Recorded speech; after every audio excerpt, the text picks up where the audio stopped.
This episode of TWiP is all about photographing models. TWiP, episode 503, starts now.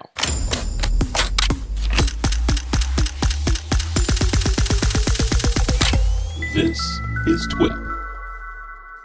Hey folks, welcome back to another episode of This Week in Photo. I'm your host, Frederick Van Johnson. Joining me today on the show to talk about how to photograph women is two of my friends, Mr. Craig Colvin and Mr. Tim Engle, both of which do this kind of thing all the time, much more than I do. They tackle it from two different angles, so they're the perfect people to have on this show to answer this list of questions I have for you on how to photograph women. Tim Engle, let's start with you, man. Welcome to the show.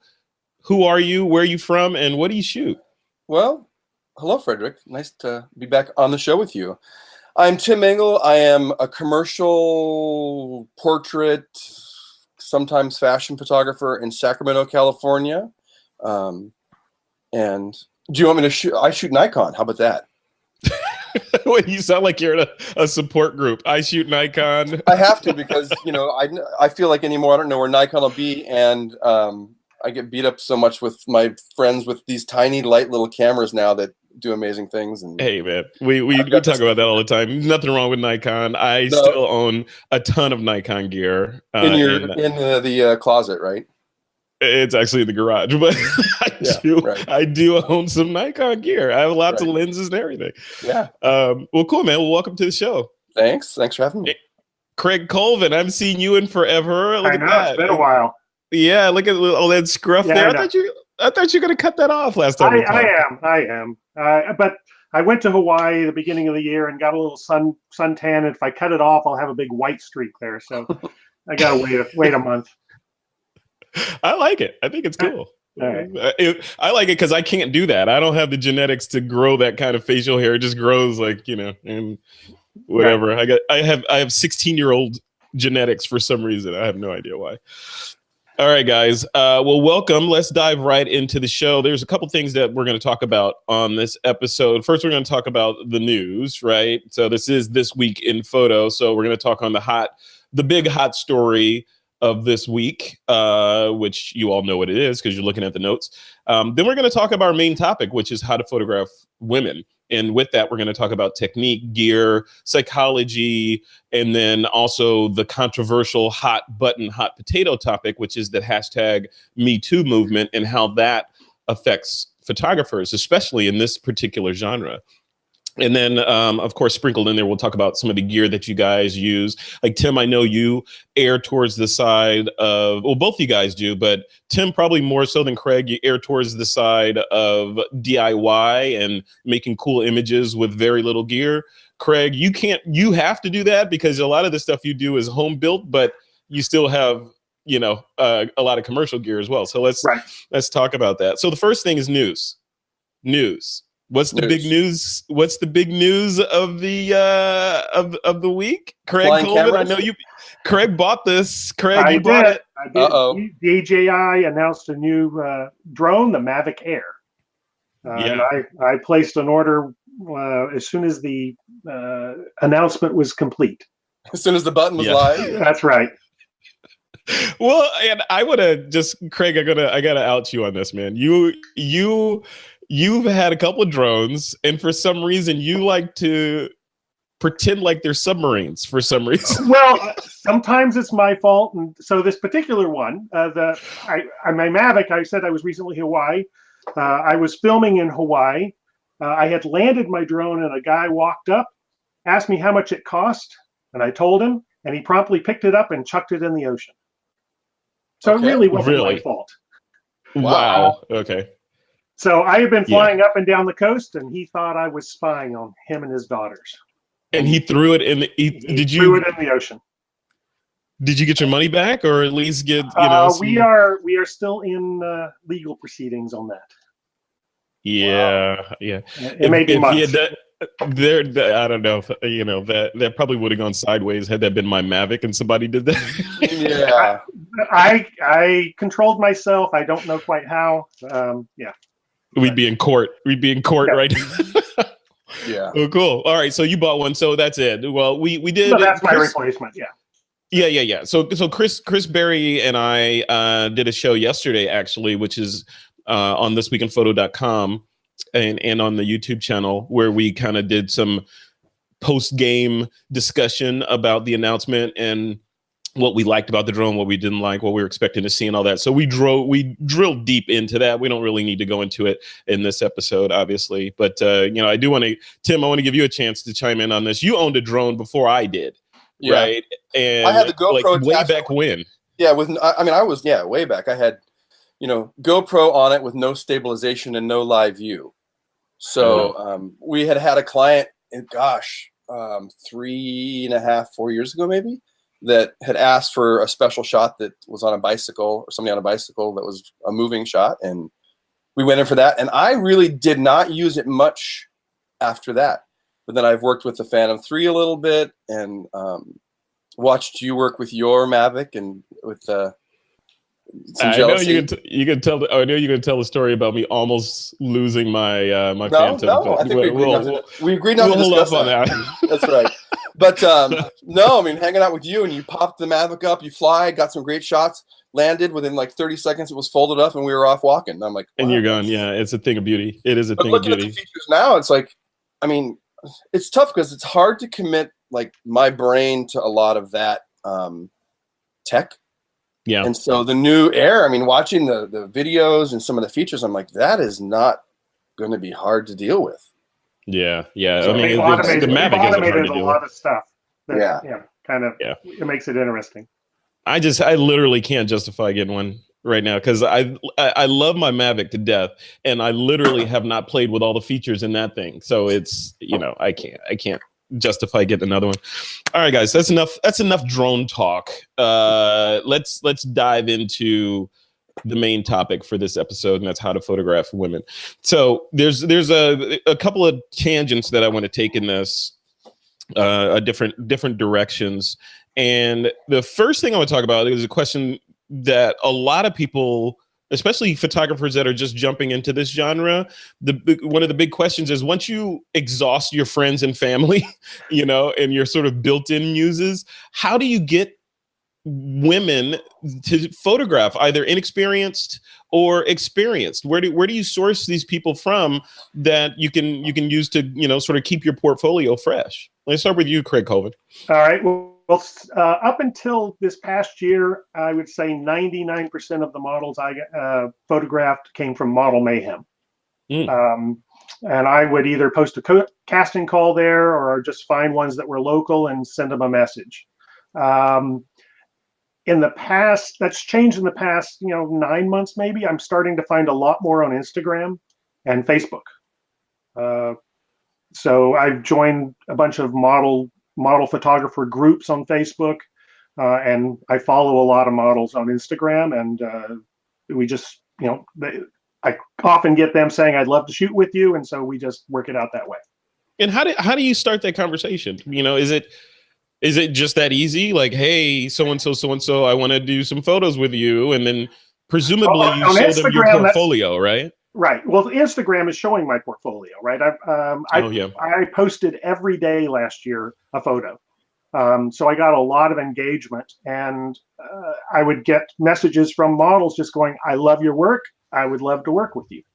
And so I probably shot with, 40% of those that wow. contacted me. A bunch of them I have, they live, far away. And so if they ever come here or I'm going to go there, we've arranged, that we will shoot.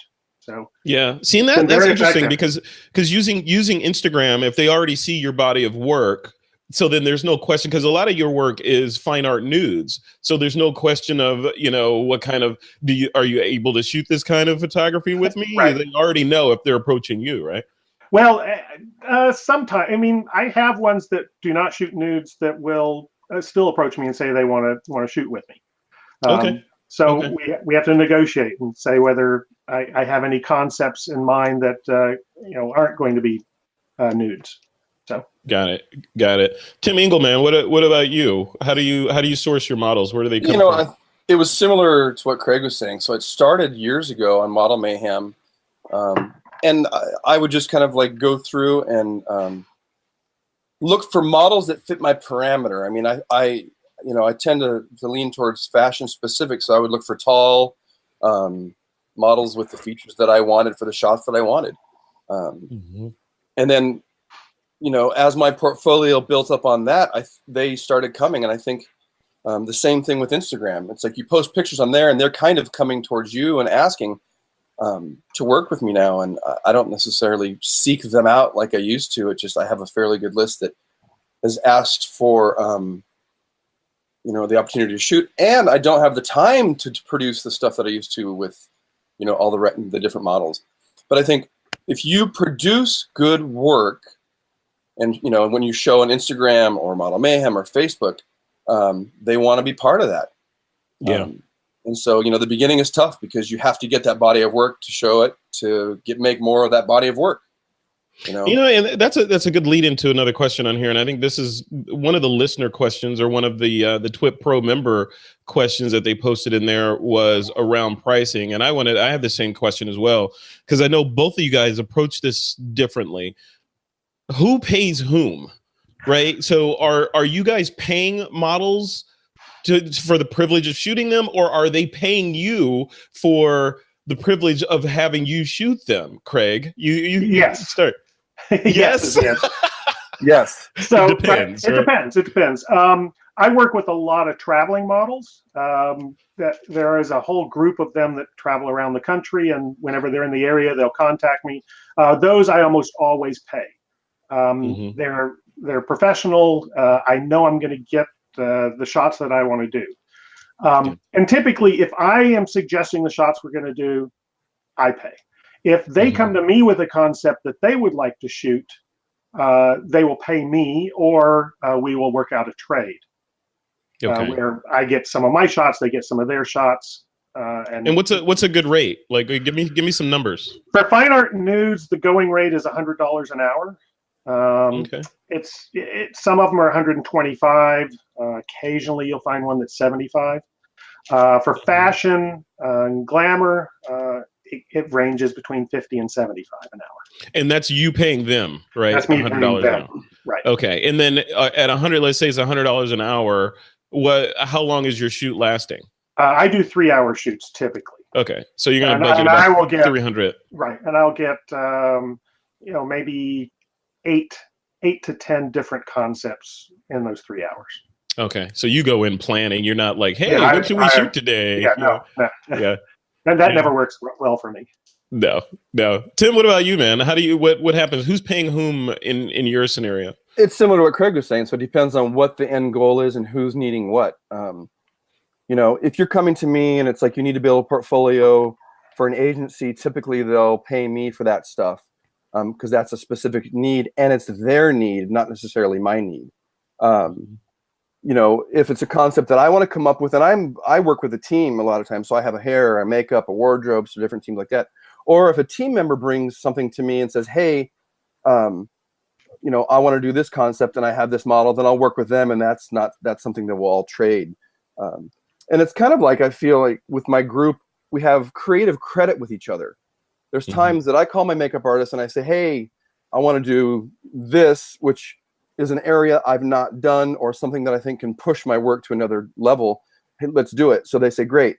And so, they build up the credit. So then he comes to me and says, hey, I want to do something that's pushing some of my work to another level. So then they're bringing the project to me and we're doing it. So it's a trade on that standpoint. And I think the trade term, it's like, if it's, if somebody comes to me and they're equal or greater than I have, then I'm interested. And so an early model is very tough because, what an experienced model may take, 30 shots to get what I need, a newer model may take 60 shots or more to get there. And that's a lot of times where the trade value is. It's like if, we can get where we need in a faster pace and guaranteed, then I'm more into that type of stuff. So the experience is a big help. What about the makeup artists, and how does that piece work for both of you guys? Craig, let's do you last because you're a unique situation with your makeup. But Tim, you're more of traditional with some of the fashion photography that you shoot. So hair and makeup. So how does that work? Is it a similar thing where you're paying them? Are they paying you, and how much? Depends on the project again. So if an editorial magazine comes to me and says, "Hey, we want to do this," a lot of times I'll say we have a budget and it's broken up into wardrobe, hair, and makeup. In some cases, they bring their crew. Like I did the wedding magazine a few months, 6 months ago, and they had chosen the full crew. And I had worked with them in the past, so I trusted that who they brought was going to be great. There are some times where they'll bring a crew and I'll have to check the makeup, and I'll say that's not necessarily where I need to be on style. Is there somebody else you have to work with? Then I have makeup artists, just like models, that are emailing me and say, "Hey, I'd love to do some stuff with you, when you have an opportunity." And I think makeup artists and even photographers, it's hard to take an ad out and say, "Hey, here's what I do and look what I do," in a magazine. It doesn't really work. So you have to produce great work. And so they want to showcase. It's a catch-22. It's like I can't produce great work until I do some jobs, and I can't do some jobs until I produce great work. How do you break in? Yeah, so I think you have to start with friends that you know. I mean, I started out with just friends that I knew that I said, "Hey, can you do makeup?" And one girl was she was studying hair and makeup at an academy, and so she started doing it for me. And then it grew from there, and I would show stuff, and then she'd say, "Hey, my friend's a makeup artist, and she wants to work with you also." Yeah. And so it's just like so on and so on and so on, to the point where you start to find a group that fits your style, that you know what to expect from them. And doing makeup for a wedding is totally different than doing makeup for a photo shoot. Well, it's bulk versus one.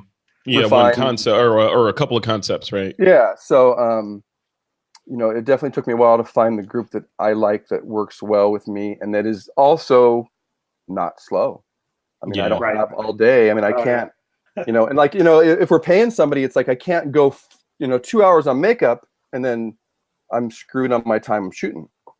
Right. Yeah, it sounds like you build a team, or like the Avengers or Super Friends or whatever, right? And you assemble that team when you go into battle to create this shot. Craig, what about you, man? I mean, you and we'll for the blog post for this episode, and people can link over to your stuff too as well.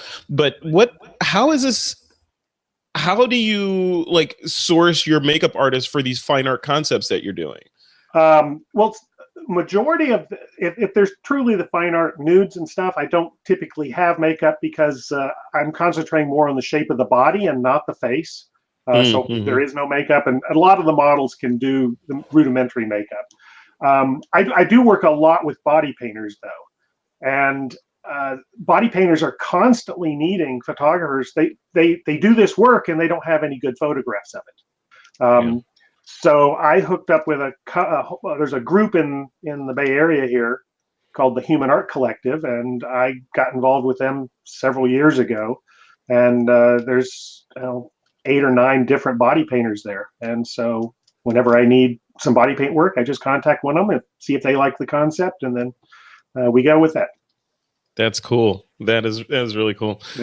I had one other thing. You mentioned about the chicken and egg and how do you get your portfolio. One really good way to do that is meetup groups. That was kind of how I got started. You go find a meetup group where they have a model coming in. They may have a makeup artist come in. Sometimes they have some really interesting concepts. They set up the studio and the lighting for you, and you just go shoot. And then you can use those photos in your portfolio. Now, it's not necessarily representative of what you're capable of, because you didn't do all of the setup of the lights, but it can certainly get some attention, and then you can build from that. Yeah, and that's such a good way for photographers to start, because you could have 20 photographers of varying levels that you can get advice from, you can get help from, and then just the community of that type of environment. I love. I mean, I still will do group activities with people. And then workshops are the other way. So Palm Springs Photo Festival, there's a whole bunch of model workshops. There's one in Arizona where it is just a portfolio shoot. It is the one in Arizona, I think, has 50 to 60 models show up. Wow. And about that same number of photographers, and you can grab a model for a 15-minute shoot. And it's in an old West town with lots of cool stuff, and And then they do that twice a year. Wow. All right. Hey, one of you guys is echoing. I'm getting an echo from one of you. If you got your speakers on, you need to turn them down. No. Weird. Google Hangouts. Thank you very much. All right. Let's transition into personal space. Right. So this is another question. There's the stigma that goes along with doing this kind of photography, that people assume that you're in it just to look at pretty girls and naked girls, and you're nefarious in your intent, or there's a percentage of photographers that are doing this genre of photography that are nefarious in their intent, and if you can't trust this one group of them, you can't trust any of them, right? So I want to tackle that with you guys. Craig, let's start with you. How do you battle that perception? Battle that perception. So, and do you even care? Like, you're just like, hey, I do my own thing. I'm doing the right thing. And you other guys, I don't want to be lumped in with those people. Well, so the models that I work with, which are primarily these traveling models, they have their own network. And they have a blacklist of photographer and a whitelist of photographers, and they check references with each other. So I have a very good reputation. None of them have any issues working with me because I'm very respectful. The 3 rules I have for model is: you never touch the model, you never touch the model, you never touch the model. I know a lot of photographers who will, they'll go up and try to adjust their clothing or right, and the models talk about that. They don't necessarily like that. I mean, the rule is if you need to adjust something, you ask them first, and you ask every single time. But a lot of photographers take advantage of that or don't do that and give other photographers bad name. And I've been on shoots with both of you guys, and Craig, you in particular, you're both of you guys are 100% professional, when you're doing your stuff. And it's interesting, I've talked to other photographers that aren't 100% professional. And you're right. It's that personal. The cardinal rule is you don't touch the model, A, and B, just because this person is there working for you does not mean that they're your, and this is going to transition into that Me Too later, right? It doesn't mean that they're your property and that you can do whatever you want for that because you paid $100 an hour. Now you have free reign to do whatever heck you want until that hour's over, right? So there's still, I would argue that there's more. You have to be more on your P's and Q's with this kind of thing because there's such a stigma associated with it. You probably want to swing a little bit further in the other direction, especially these days of caution and being, just a normal, non-creepy person, right? Right. Yeah. Well, I let them bring people with them as well. So that right. Yeah. A lot of, I know Tim typically has a larger crew and other people around. A lot of times I have not in the past, and I'm starting to do more of that where I do have someone else present, just to make both them comfortable and to make sure that nothing, they're gonna accuse me later. Yeah, that's that. Thank you for bringing that up because I have that on my list. The idea of chaperones, and I don't know, having them bring someone with them.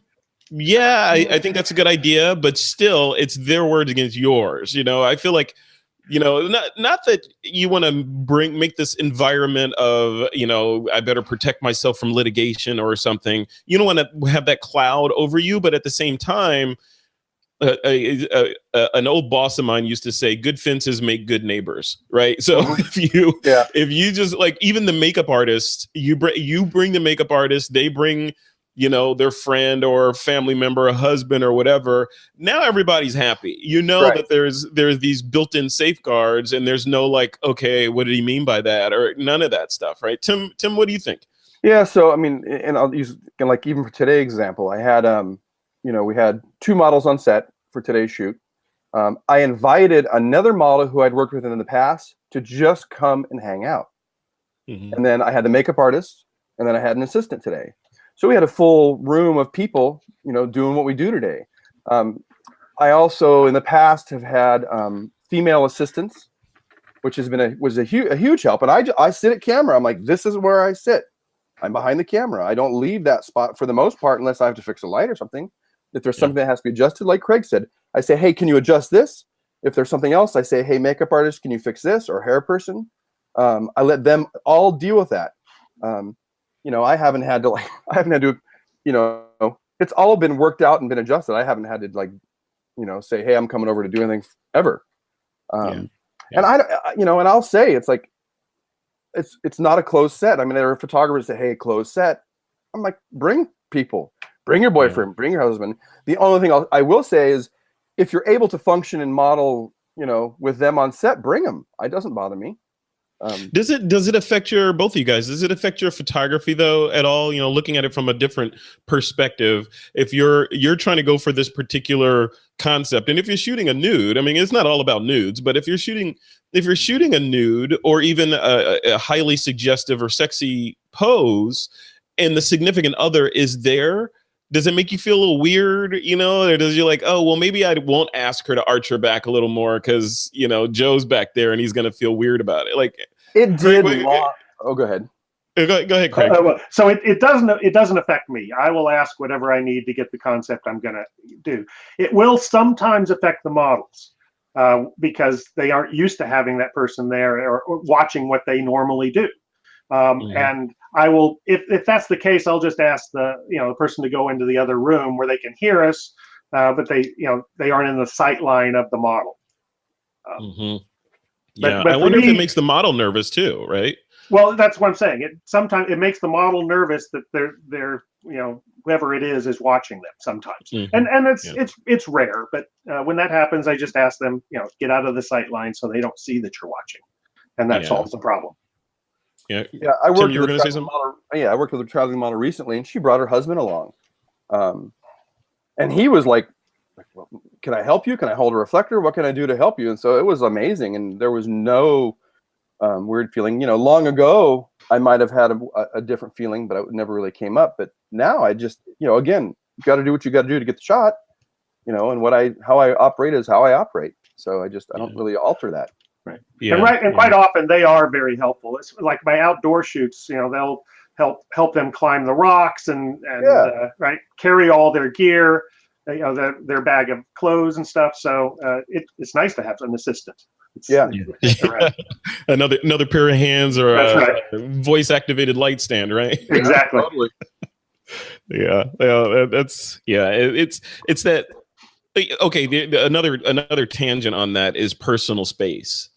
Like what constitutes like personal space in feet? Is it, the model is this far away from you, so that's okay? Or do you stay behind the camera and just direct from 12 feet away? Like what's well, it depends on the shot. Sometimes you need to get close because of the shot that you're doing, and what lens you're using. But it is probably a normal, how close you might get to someone normally just in public.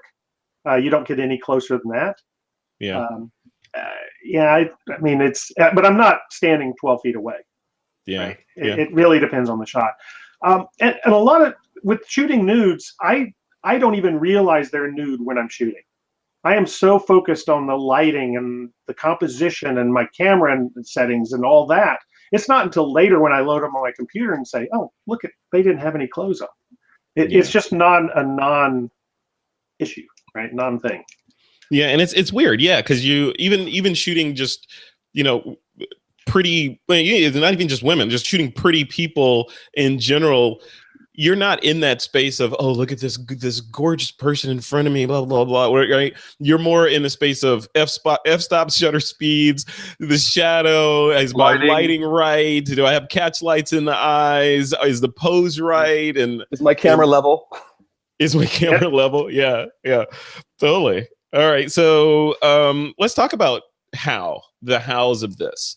So lens selection. I know I'll couch this with, this is all subjective and it depends on the shot and the photographer and all that. Yep. So you can't say, hey, go get this, and this, and you can go shoot this stuff. But what do you start with, Tim? Like, what somebody's thinking about jumping into this genre, normally for landscape photography, we could suggest a lens and a body. For portraits, we suggest a lens and a body. What about this? What do you suggest? I think it's still, the old 50 millimeter rule is the great place to start. It's going to give you the most versatility, the most, usage. And I think that, I'm a lot of times I'm head and shoulders. I mean, I do, like I say, so many makeup shots and so many, essentially fashion portraits. So the 50, is as close to what the eye sees as any lens. Yeah. But that being said, I absolutely pull out my 35 a ton for portraits. I think it's a different, feel to it. Today was my 105 because the makeup was so critical. It was for the makeup artist. And so the 105 was, got me what I wanted to need. And it also depends on the model's face. I had the compression ratio on the lenses is obviously different. So if their facial structure, if a wide angle lens is going to make their nose look terrible, then obviously the 105 or an 85 is going to be much more attractive. But I think starting out, absolutely a 50, and 50s aren't expensive. You can get great 50s. And, the next level from that, I think, would be an 85 is always a good bet. And then, go from there. So something semi-wide, a normal lens for your sensor size, and then maybe something slightly telephoto. Yeah, right? But then rent something. I mean, it's so easy to rent. I wish I had rentals when I started. I mean, there were lenses that I got that I'm like, I hate that lens, and I'm like, oh. But rent a lens. Here locally, I can go and get any lens I want for the most part to try out. I can get a 300 millimeter if I wanted to. But rent a lens. Craig, what about you? What's the starter kit for doing this stuff? It depends if I'm doing outdoor or indoor. Outdoor, I do zooms, 70 to 200, 24 to 70, and a 17 to 40. And that covers the entire range of what I'm going to need to do, because when I put like them in the rocks, either some hole in a rock, I can't necessarily control where I'm going to stand. Yeah. So I have to be able to reach and get the framing I want. So I will use those three lenses. In the studio, the 50 is a great choice. I also like the 85. I use that a lot. I use a 24 to 105 quite often. It sounds like it just depends. It really does depend. It depends. Yeah. Now, one thing I will say, whether to use like a DSLR versus a mirrorless camera or whatever, for the nudes, I could use a mirrorless camera, but for like if I'm doing portraits, I want as many pixels as I can to really show the face and be able to edit it and clean it up. So I tend to go with a DSLR for that. What full frame camera do you use? I use the Canon 5D Mark III. Okay. See, Tim, you're still alone, man, with that Nikon. I was hoping you were going to say Nikon, so Tim would feel, hey, Nikon. I've heard of them once. Yeah. I was also going to say about the lens choice. There's an intimacy to the images that I want to produce, and typically that comes from a shorter lens. I don't do anything beyond 85. I don't anything. And it's even like a personal space. I mean, it's like if it's a good intimate portrait, I mean, that 35 gets you fairly close. And the intimacy on that lens is very different than your 85. So it just depends again on the need. Yeah, so much to talk about in this. The next thing is on the gear tip with lenses and bodies and all that. What about light? So Tim, I've been in your studio. You use the sun a lot, and some giant, obscenely large umbrellas from time to time. What else do you use for this kind of stuff? I have a few. Well, I have a beauty dish. I think as a fashion photographer, everybody has a beauty dish, and I go back and forth with what I like. I have strip boxes for edge lights. I use a lot of grids. So I have alien bees, and I use the grids on those, and then just a few soft boxes. But really, no more than 2 lights, probably 85% of the time.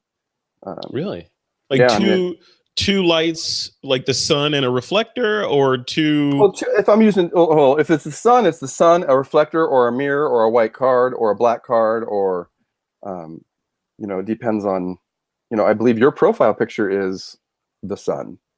Yeah, it was. We were outside. Yeah. Well, no, the black background. Yeah, in the studio. But oh right, yeah, that's right, yeah. So but if it's studio stuff, it's like today was one light. Although I take it back, it was one light, but it was a light on the background shooting through a plastic sheet to make the background go totally white. Okay. So See, that's that DIY stuff coming up again. See, yeah, so technically 2 lights on that, but then I did have a reflector and another scrim to soften the light, and then a flag to cut light in an area that I wanted to like diminish it.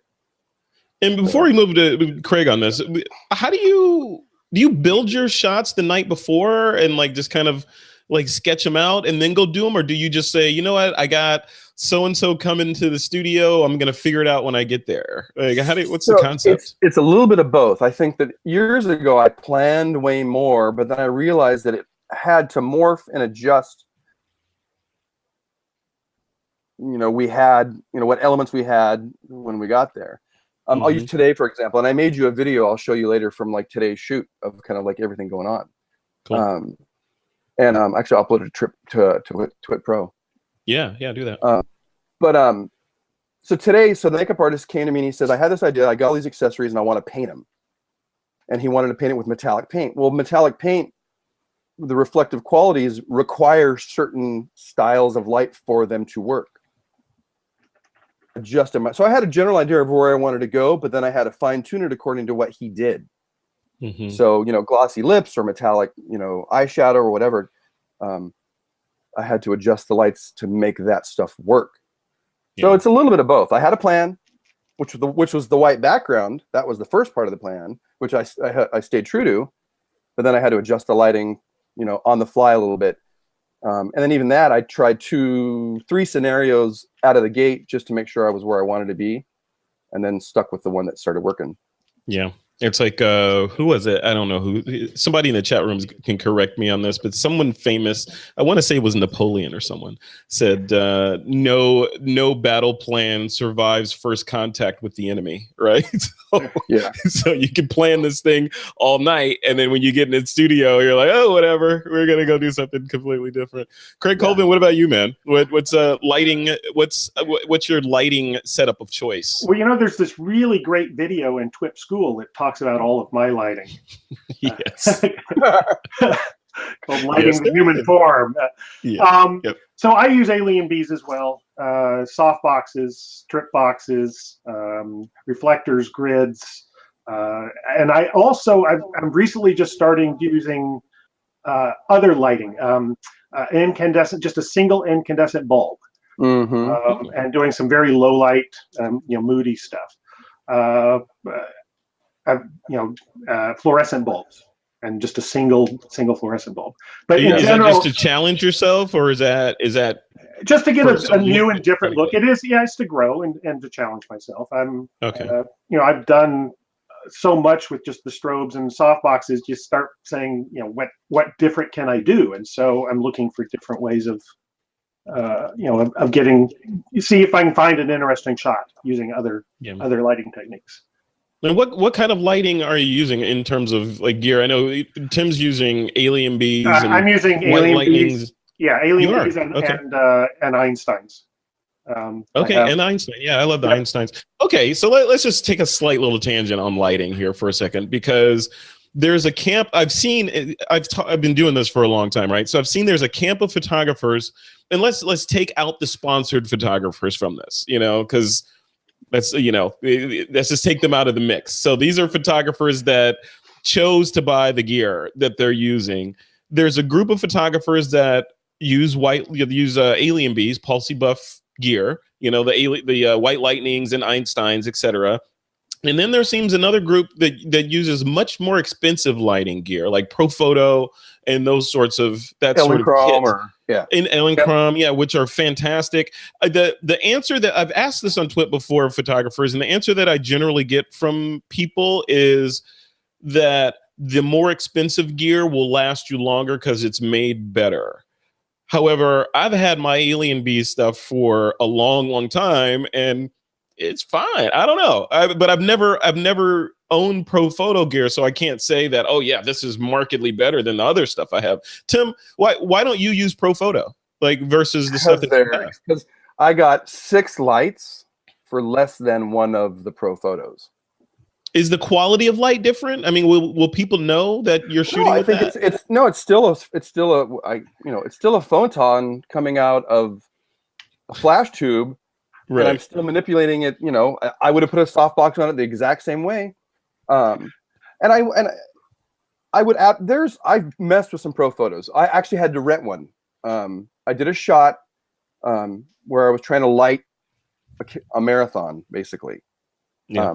And I just, and I needed a little high and a little quicker flash duration. I had tested an Einstein, and it just wasn't enough power. So I got a 2,000 watt second pack. So I did have to rent that. So hey, it did what I needed, but I rented it, for $100 versus $4,000 for what it would have cost for the pack. And that you hit that right on the head, because I hear people say, yeah, it's the quality of the light that's different from these other ones. It's the modifier that's changing the light, but a photon is a photon. You don't get like homeless photons and photons with gold chains on them. A photon is a photon, and it's going to behave the same, right? Right. There is one issue, and that's if you're doing action.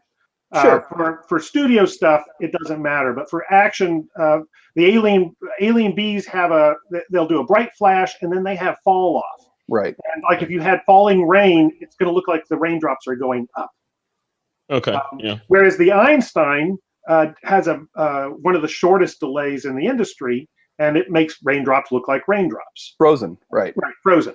Yeah. And ProPhoto makes a strobe that also will freeze it. But for standard, a model posing in the studio, any of them are going to work. And is any of this theater though? Some of this is because I've spoken to photographers. We were having conversations around the mirrorless versus full frame DSLRs, and I forget who the photographer was I was talking to, but he was saying that a lot of the high end shoots that he does, where you've got clients on the set, and the guy with the money over there, and models, and it's a production, right? He was saying, and he's a Sony shooter. So he was saying, because the Sony bodies are small and mirrorless and all this, he actually has a DSLR on a table with a bunch of lenses, just to make it look good, just for the show, to make it look like he's the real deal, so he can charge more. And then he picks up the Sony and does the shots, and leaving the other stuff just so people can see that, hey, I'm a real photographer. What about lighting? Does that extend into lighting? So if people see you're not using pro photo gear, then he's got alien bees. He's just a kid. What's going on? I've never seen anybody blink an eye at what I used at all. Yeah. And the other thing about the alien bees, the service on those from the company is phenomenal. Yeah. They have sent me things. I have one light that has lasted probably 22 years with one bulb change, with one tube change. Wow. It's the white can. 22 years? Wow. Yeah, the white can, and Craig, you may know which one. It had like 3 settings. Yep. Yeah, I don't remember the name, but yeah. Is that the ones that used to come in colors? Like it's the different colors? No, it was just before that. Yeah. So I still have that one, and it still works. Wow. I have another one that's had the button kind of failed, but still works. So a photon is a photon. Now you do some of the really high end, like Bronocolor. You can do a lot of synchronize tricks that you can't do with alien bees. So you can do strobe. You can have one strobe go fire now and another one fire half a second. Delays. You can have and you can chain them together. But they're the cost of a small car. Yeah. Well, let's end this on the lighting segment with what. So you guys are talking about studio strobes. You got a light stand, you got a modifier, umbrella, whatever, and the lighting element in there. Is there any room in there for speed lights where? Because a lot of people, we used to have to carry those around before sensors got ridiculously good, right? We had to carry a strobe around if you want to take photos after 4 p.m. Now you don't necessarily need that. Where do strobes fit into both of your worlds? Tim, start with you. Strobes fit in mostly for my commercial type stuff. There's times I have to go on location and do portraits, and I can't bring all the stands and all the gear. So I have Justin clamps, which can clamp on a door, which can go on a stand. I have the strobes, and I'm using the Photex triggers on that, and then I use the Rogue benders, flash bend. Yeah, there you go. Yeah, I mean, I have one Wait, for let me every bring flash. that up. Hold that up again, Craig. Yeah, those things. Yeah. Yeah.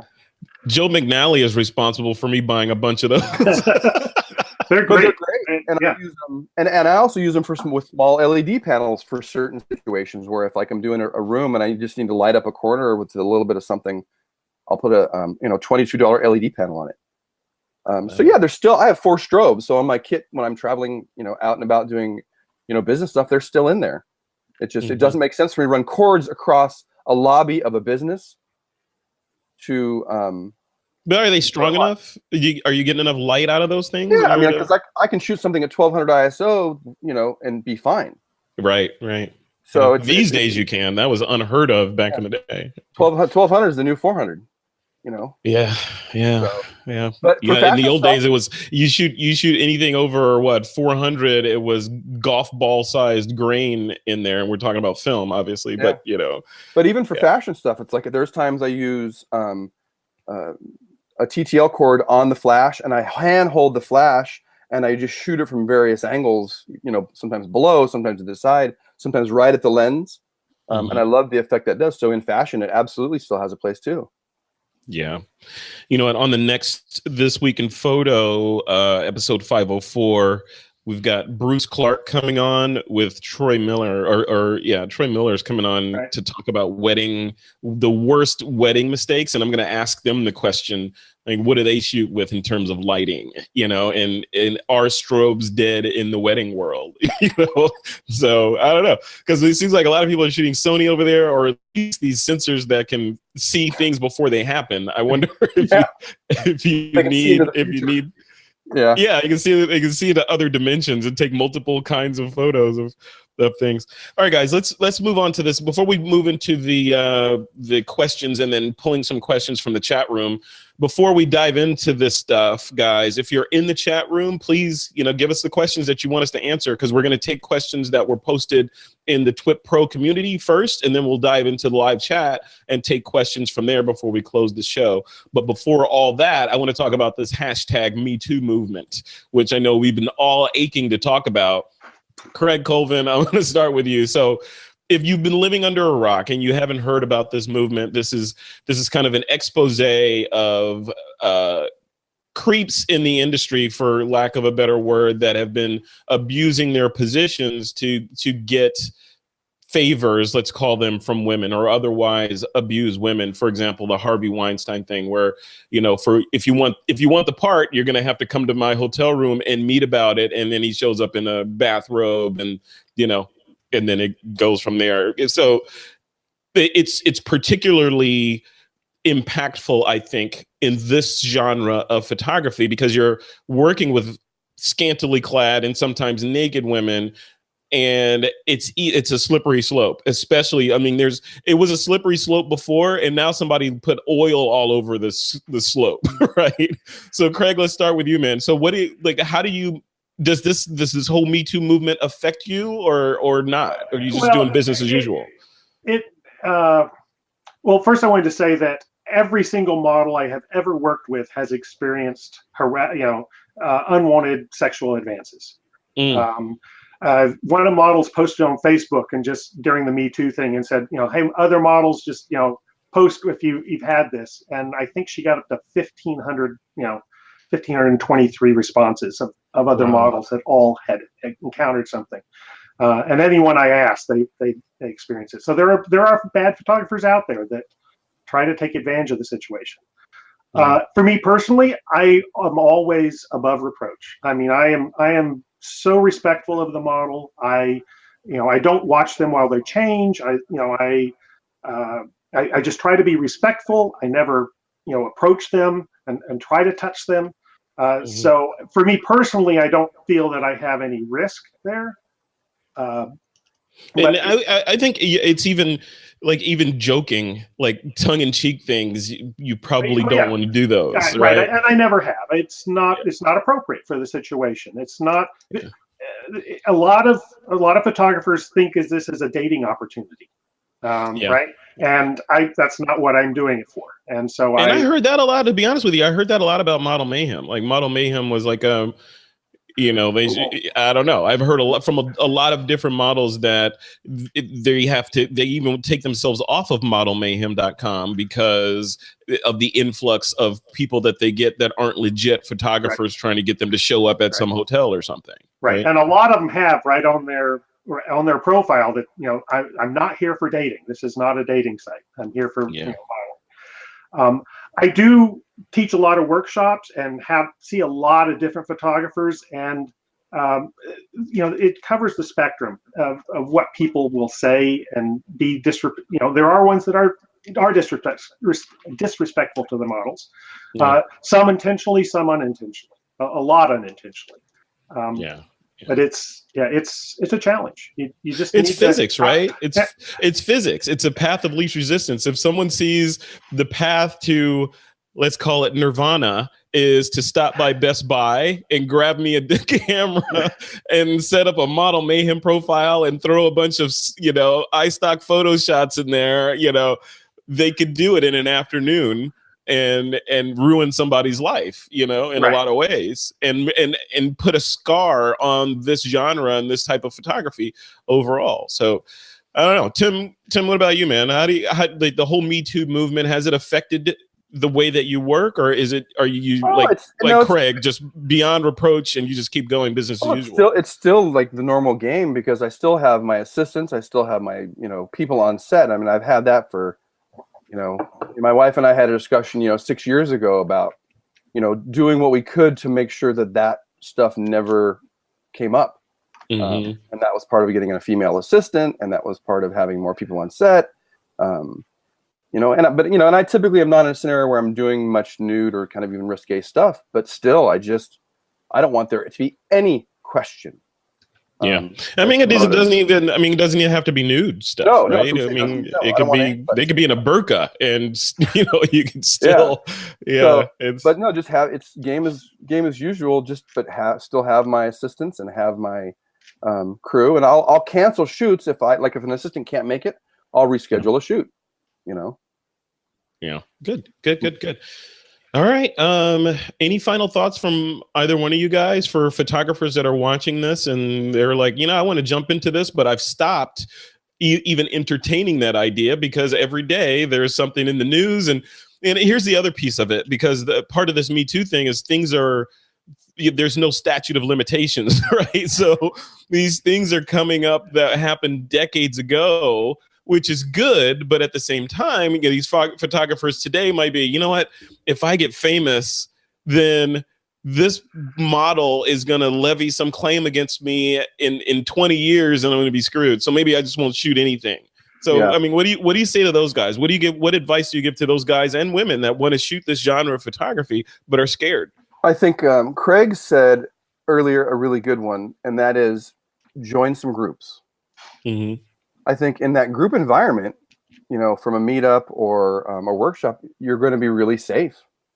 You know, they're going to, you know, the models over there, you have 5 or 6 photographers doing their thing over here. And even get to the point where then you have maybe a smaller group that you meet from there. You can do 2 or 3 different photographers in a group, and then kind of like get your own model to make it a smaller group. But I think those group shoots are a great way to start. You know, safety in numbers. Yeah.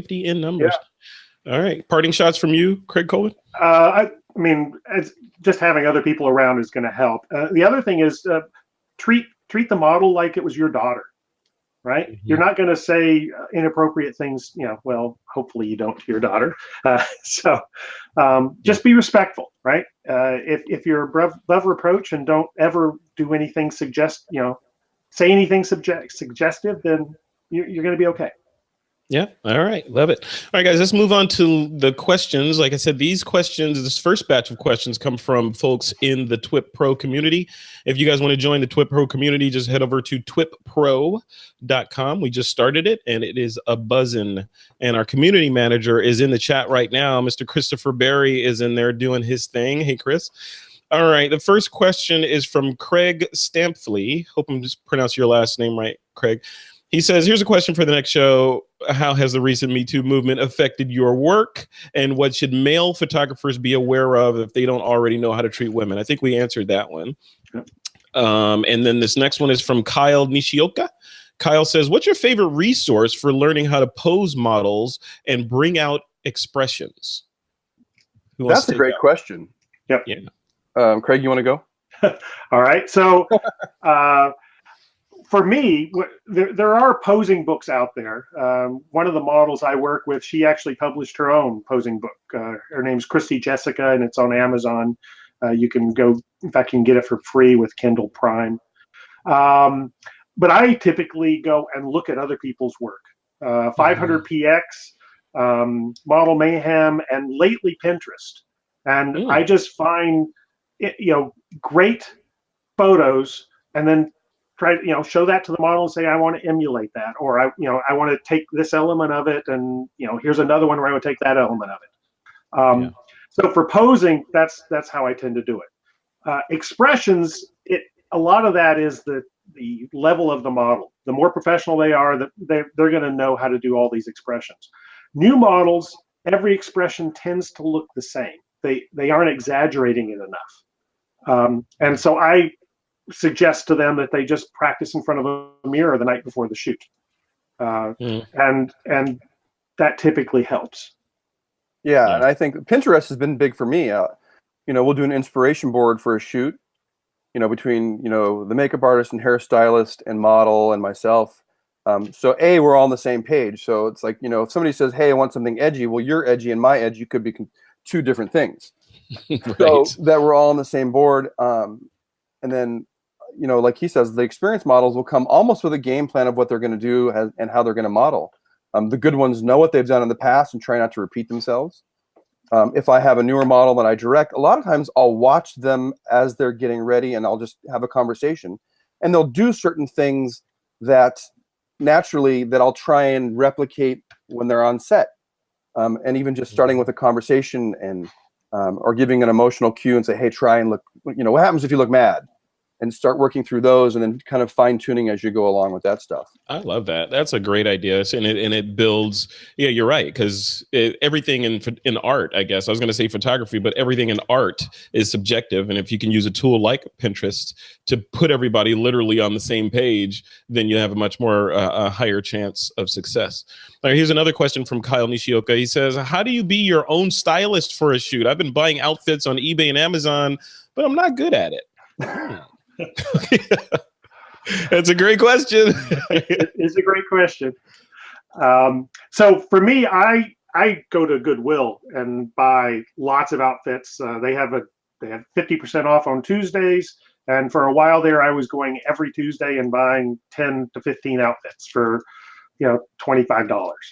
And I just hung those in my studio. And most of the models that I work with, they are very good at doing their own styling, and so I give them here's the choices. What can you make out of this? So that was how I started out. If I have a very specific thing that I'm looking for, I will go hire a stylist for it, because I'm not real good at it either. So you're saying you suck at it. You're gonna offload it either to the model or to a professional, but you're not gonna do it yourself. I will try. I can do some rudimentary stuff, but it's going to look rudimentary. Yeah, I hear you. Got to know your limitations. Got to know your limitations. But I think, what about you, man? I think if he looks for inspiration with, like Instagram's a great example. I mean, you start going through and you liking and you save like things that you gravitate to, like certain styles. Then if he goes back and tries to replicate certain things, if it's a color pattern or if it's, shiny material, I think that, go to Pinterest and look for things that you gravitate to. It's hard to do it on your own, but if you have a general idea of where you want to go, just to get clothes that look cool and throw them in a pile is a tough way to go. So I think going with a little bit of an idea to begin with, it's like, do I want to go for, a time period? Do I want to go for a 50s look? Go to Pinterest, look for 50s looks, and then go over and go to either Goodwill or he says eBay, and find stuff that kind of fits that vibe. And then you can talk to the model and say, hey, here's pins that have 50 styles makeup. If she's doing it, can you do something like that? I think that's the take home point right there, is if you're begin with the end in mind instead of the reverse, right? So if you begin with the end in mind, you're on Pinterest, you're like, okay, I'm looking for, I want to do you know, I don't know, a science fiction type shoot, and you go find the type shoot that someone else has tried to do or has done, and you're like, yeah, kind of like that. And then you're like, okay, so to pull off this shoot, I need these 5 things, and then you go find those 5 things. Now you're styled, right? Right. Or at least you got a head start on it. Right. So yeah. Very cool. All right. Next question is from Mark Harris. Mark says, I recently retired from 41 and a half years at a day job. Wow. We got to stop right there and say congratulations, Mark Harris. 41 and a half years at anything is amazing. Yeah. Okay. 41 and a half years at a day job. After almost 10 years of photographing models and paying them, I'm interested in connecting with people in places where I can photograph on a TF basis. First of all, guys, tell us what TF means, and then where can Mark go to find people to work with in that manner? All right. So TF means trade for, and we talked a little bit about that earlier. And typically, you're trading for photos. So the model's going to work for free. You're going to work for free. In exchange, they get models for their portfolio. I know Mark. He's a very good photographer. Above average. So he has a little bit of an advantage in finding some models. Basically, what you need to look for, if you're doing something very unique that no other photographers are doing and have a different look, or a certain destination. So for me, my underwater shooting, pretty much every shoot I do is TF, because models just they don't have a lot of photographers they can go to do that. Shooting at locations, Death Valley, Joshua Tree, I can also often get models to go there. So in his area, I know there's a bunch of abandoned buildings. There's some really cool, abandoned buildings up there, and I know, models. A lot of models want to shoot in abandoned buildings. But in general, he's going to get less experienced models than the traveling models he normally works with, and it's just finding ones where his work is better than their portfolios. But where should he go? I mean, is it a Model Mayhem? Is it Mayhem? Is One Model Place still around? Remember One Model Place? Yeah, it's still around. I've never gotten a model from there. Okay. All right. So. I mean, Facebook, Instagram, I think is excellent for that. Just posting your work and following models and commenting on them, and you can often find models that way. But most of my TF I'm finding on Facebook these days. There are a bunch of social media. There's a bunch of local. For me, it's Bay Area photographers, makeup artists, and photographers, and lots of models are in there. And anytime I post, I'm going to do. Let's say I'm going to do an underwater shoot, and I'm looking for models. I will get 40 or 50 responses. Holy crap! Wow. Yeah. Tim, what about you, man?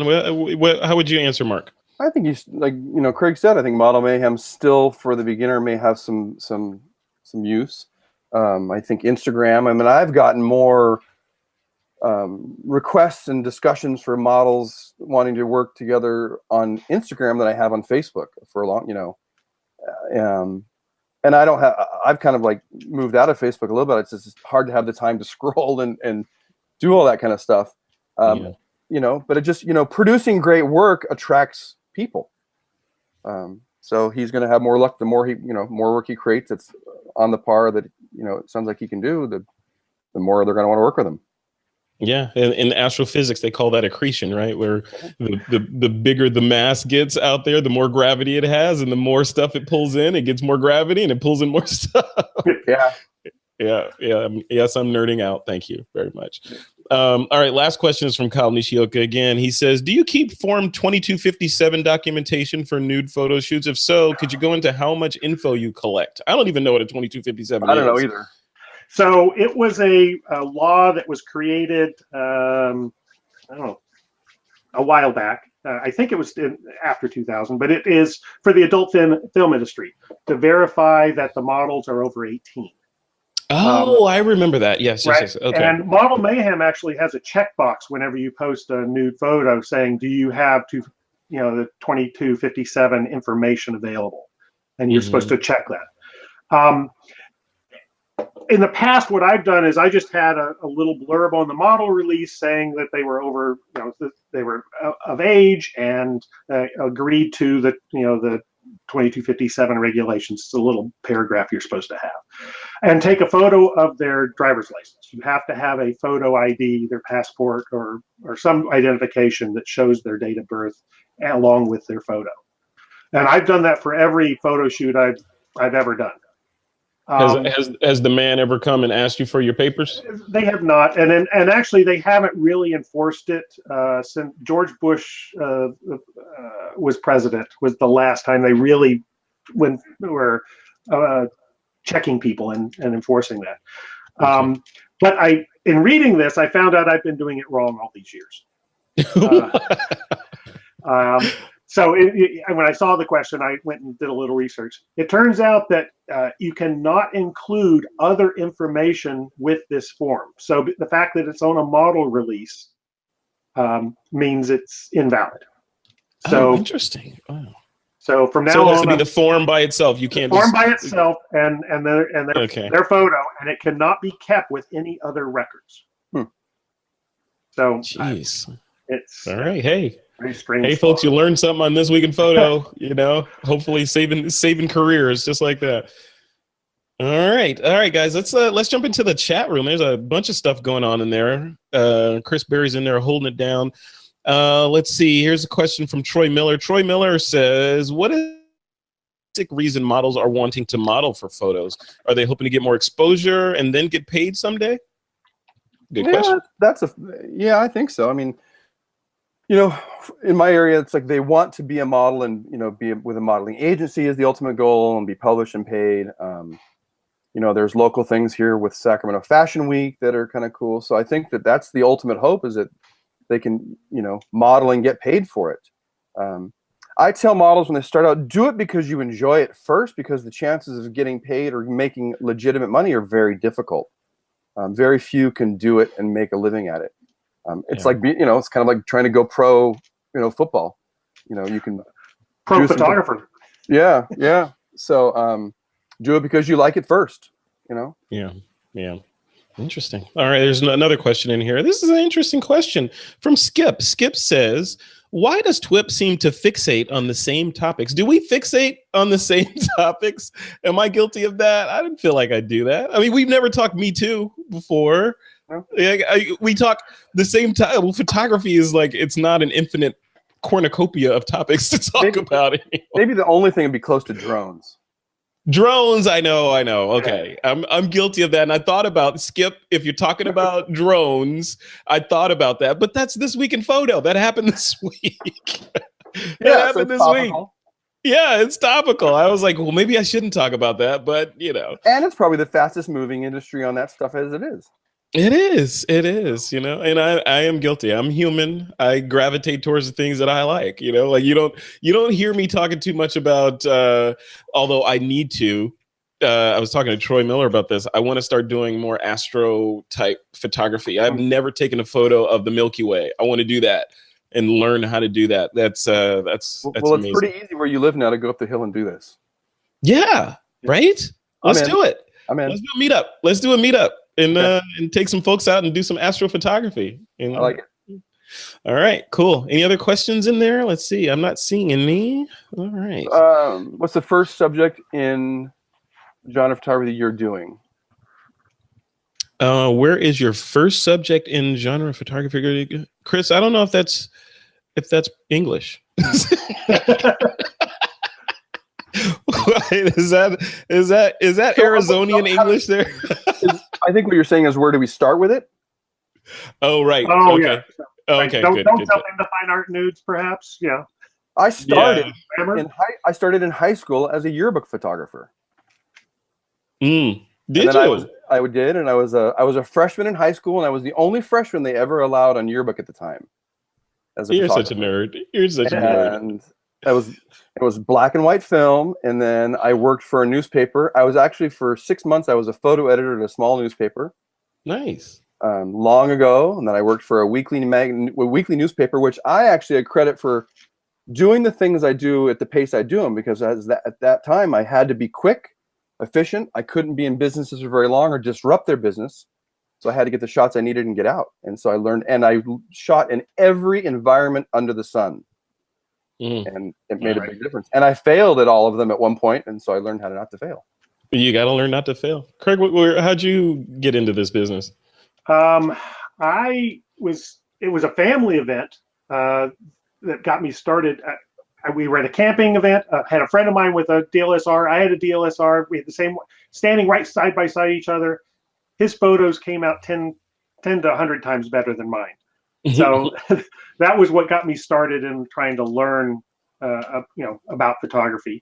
And it was I was taking landscapes and nature and street photography and all that for about a year until I saw on Craigslist a meetup that said, photographers and models show up and, at our studio, and we're gonna shoot. And there were 20 models and 3 photographers. And wow. I shot all day. And I fell in love with it, and so then I started seeking out models and did glamour and pinup was my initial specialty. I did that for many years. So you've been doing this kind of photography for a while, then? That's great. Yeah, probably 10 years with models. Wow. Yeah. Wow. All right, here's another question from Behind the Shot host Steve Brazel. He says, what do each of you see as the most difficult genre of photography? Concert photography. Exactly. Hands down, my answer. Concert photography. If you could do that, you are golden, right? Oh my God, I don't know how people do that. That would be hard. Yeah, we joke because Steve Brazel is a professional concert photographer. So I don't know. I would also say wedding photography for me. I don't like when there are certain events you just have to capture, right? Yeah. And if you miss it, you miss it. And so, yeah. If I could pick any genre, I think like wildlife. Sitting and trying to capture wildlife would be very difficult for me. Yeah, I'm gonna have to go above. I'm gonna have to go sideways on this one, because this is my training is in this, and that's photojournalism.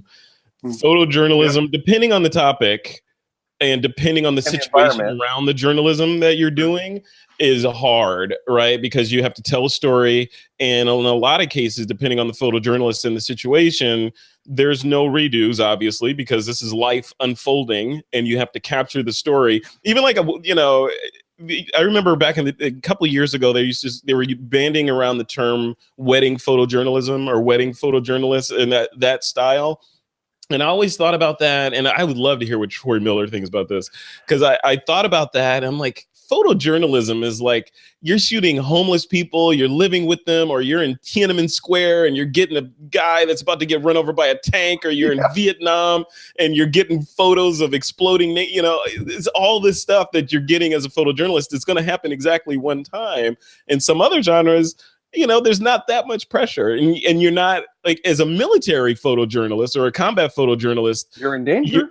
You're in danger, yet you still have to do your job. Like other people are doing other things, but your job is to not shoot them, but capture them doing other things, right? And so I don't know. I'm biased, but I think photojournalism has to be up there. It's got to be up there. I don't know. Cool. All right, guys. So we're through another episode. We only went 15 minutes over. This is the end of episode number 503. If you guys want to continue this conversation, you can do so, because we're going to continue this over at TWiPpro.com. That's our brand new community. You can connect with me, these guys, and ask them about, model and this kind of photography, this genre of photography. And we'll have the links for all of this stuff in the body of this episode on YouTube, and also on the blog post that will go up on thisweekinphoto.com. Also, if you're watching us on YouTube, please subscribe to the TWiP YouTube channel and click that bell to make sure you're notified of when we release new content, because we do these sort of scheduled shows, but then there'll also be sort of impromptu content that happens from time to time as we grow this sort of new page in This Week in Photo History. So thank you guys for coming on. Tim Engle, where should people go to find you? I have a feeling I know where that is. You got englephoto.com, which is the web. You have englephoto_inc, which is one Instagram, or just Tim Engle, which is kind of my personal Instagram. I don't use Twitter. if you had to pick one, where would you send people to? Tim Engle's fine. Tim Engle. Instagram. Tim Engle. On Instagram. Okay. Engle. Engle. Tim Engle on Instagram. And Mr. Colvin, what about you, man? Where should people go check out your work? CraigColvinPhotography.com and Craig Colvin Photo on Instagram. Awesome. See, that's branding. Look at that. The same. I love it. Well, cool, guys. Thank you both for coming on. This has been informative, and I hope the audience and the viewers and listeners got a lot out of this. And that's it. That's the end of episode 503. It is time to take that lens cap off.